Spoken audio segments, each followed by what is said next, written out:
So we can talk about divergent thinking and different ways in which we can apply divergent thinking to our everyday lives.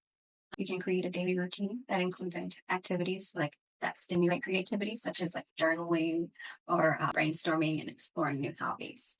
Another way that you can practice divergent thinking is coming up with exercises, as many ideas on a given topic for a specific time frame. For instance, if you had to create the shoe company of the future, but shoes don't go on your feet. How can you develop the shoe company of the future, but shoes don't go on your feet?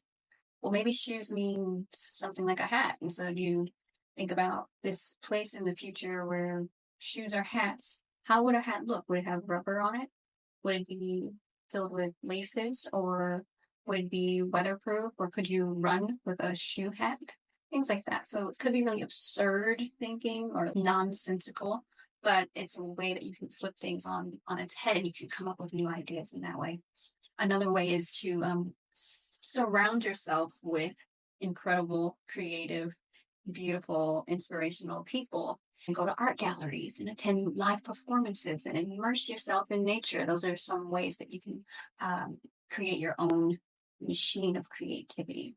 You can also experiment with different creative mediums like painting or writing or music, however you want to express yourself. You want to go into what is relaxing for you, that is easy for you, that comes natural for you, something that is productive, something that you can withstand, and something that you can do when you're not feeling good and when you're feeling good, something that you can come up to, something that feeds you with an energy that you wouldn't be able to get in other ways.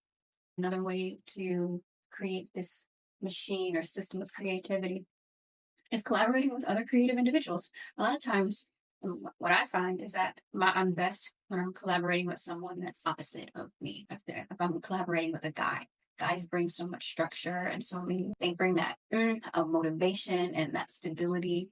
And then I can come in and I can put flowers on top of that stability or whatever. It can be a steel cage, right? But then I'm putting flowers and leaves and plants all over the steel cage, and then it's something that's totally different. But two things by themselves, the individual parts, are not the total of the sum of the parts, or something like that. That's how the saying goes. I think it's Gestalt psychology.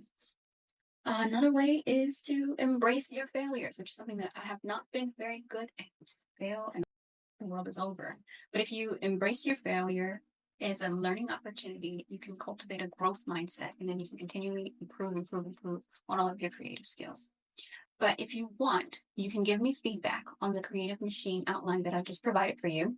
And then you can join me on the next call, which will be next week.